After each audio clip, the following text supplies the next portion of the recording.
বিশেষ অতিথি হিসাবে আমাদের ত্রিপুরা রাজ্য সরকারের শিক্ষা দপ্তরের মাননীয় সচিব রাভেল হেমেন্দ্র কুমারজি, তিনি খুব সুন্দরভাবে আগে আলোচনা রেখেছেন। আমাদের সঙ্গে উপস্থিত আছেন আমাদের রাজ্য শিক্ষা দপ্তরের যিনি অধিকর্তা শ্রী আইসি শর্মা মহোদয়। আমাদের সঙ্গে উপস্থিত আছেন আমাদের রাজ্য সরকারের অর্থ দপ্তরের ডেপুটি সেক্রেটারি পৃথ্বীরাজ দেবনাথ মহোদয়। আমাদের সঙ্গে মঞ্চে আছেন আমাদের এই বিদ্যালয়ের ভারপ্রাপ্ত প্রধান শিক্ষিকা মহোদয়া এবং উপস্থিত আছেন বিধান শিশু উদ্যান মেধা উন্নয়ন প্রকল্প থেকে আগত গৌতম হালদার এবং অতিথি হালদার মহোদয়া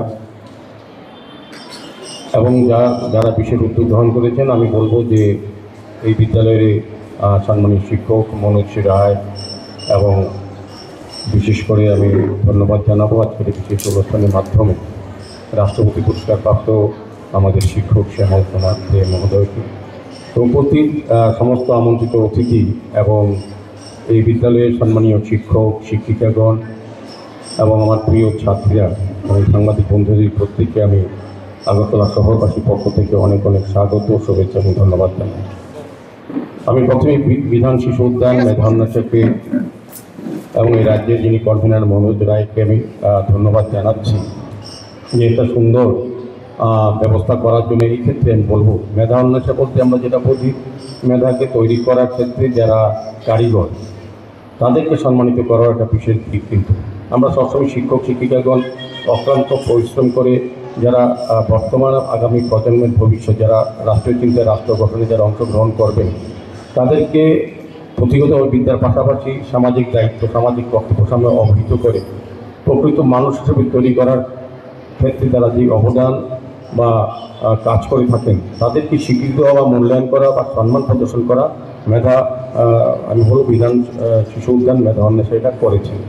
তো আমি বলবো এখানে আমাদের সেক্রেটারি সাহেব অনেকটি বলেছেন, ডিরেক্টর সাহেবও বলার চেষ্টা করেছেন। আমাদের রাজ্যে এখন কিন্তু শিক্ষা ব্যবস্থা সারা দেশের সঙ্গে কেন্দ্রীয় শিক্ষানীতির সঙ্গে কিন্তু একটা এক সূত্রে বাঁধা। সেই কারণে আগে যারা এখানে শিক্ষক ছিলেন বা শিক্ষকতা করেছেন বা আমরা যারা স্টুডেন্ট ছিলাম, আমাদের শিক্ষা গ্রহণের ক্ষেত্রে বা শিক্ষা দানের ক্ষেত্রে কিন্তু আগে যে অবস্থা এখন সেই ক্ষেত্রে নেই। এখন আমূল পরিবর্তন হয়েছে, গুণগত শিক্ষার মান উন্নত হয়েছে। এখন ওই স্টুডেন্টদের আমরা যেভাবে পড়াশোনা করেছি এই বিদ্যালয়ের যে চেহারা ছিল, আমি এই এলাকারই ছেলে বা বাসিন্দা ছেলে, আমরা এই বিদ্যালয়ের চেহারা দেখেছি, কিন্তু একটা আমূল পরিবর্তন হয়েছে। সমগ্র রাজ্যেই শিক্ষা প্রতিষ্ঠানগুলি আমূল পরিবর্তন করে, শিক্ষা ব্যবস্থাপনা পরিবর্তন হয়েছে এবং শিক্ষা নীতিরও ব্যবস্থা পরিবর্তন হওয়ার ফলে এখন স্টুডেন্টদের শিক্ষা গ্রহণের ক্ষেত্রে অনেকটাই বড় আধুনিক বিজ্ঞানসম্মতভাবে নতুন প্রযুক্তিতে তাদেরকে শিক্ষিত হওয়ার সুযোগ করে দেওয়া হয়েছে।